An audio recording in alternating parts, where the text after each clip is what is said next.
Anti-dynasty and anti-corruption sentiments take center stage at the Trillion Peso March movement at the People Power Monument on the 40th anniversary of the EDSA Revolution. The group has three main calls: ikulong ang mga kurakot or jail the corrupt, enact a law that will create an independent commission on infrastructure, and an anti-dynasty law. Dahil hindi pa tapos ang laban ng EDSA. Sa ngayon, itong korupsyon ang ating gustong panagutin, ang mga nagnakaw at baguhin ang sistema. Former government officials, many of them from the Aquino administration, attend. Meron kayong isang chant nun na napaka-relevant pa rin hanggang ngayon. Tama na! Sobra na!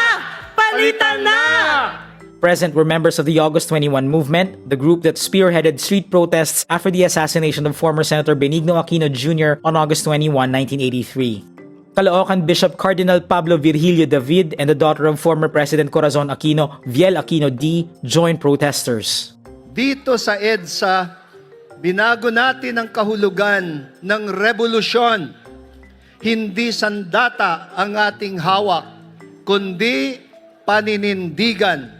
Kapag ang politika ay umiikot pa rin sa patronage at ayuda, kapag iilang pamilya lamang ang paulit-ulit na namumuno, kapag ang pondo ng bayan ay napupunta lang sa bulsa ng iilan, at kapag ang mahihirap ay nananatiling dehado sa hustisya, hindi pa totoong matatag ang ating demokrasya.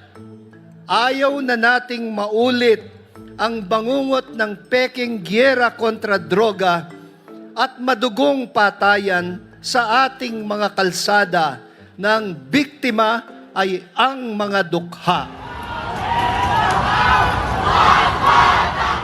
Meantime, the bagong Alyansang Makabayan or Bayan and allied organizations marched to the EDSA shrine where they had to force their way past a line of policemen.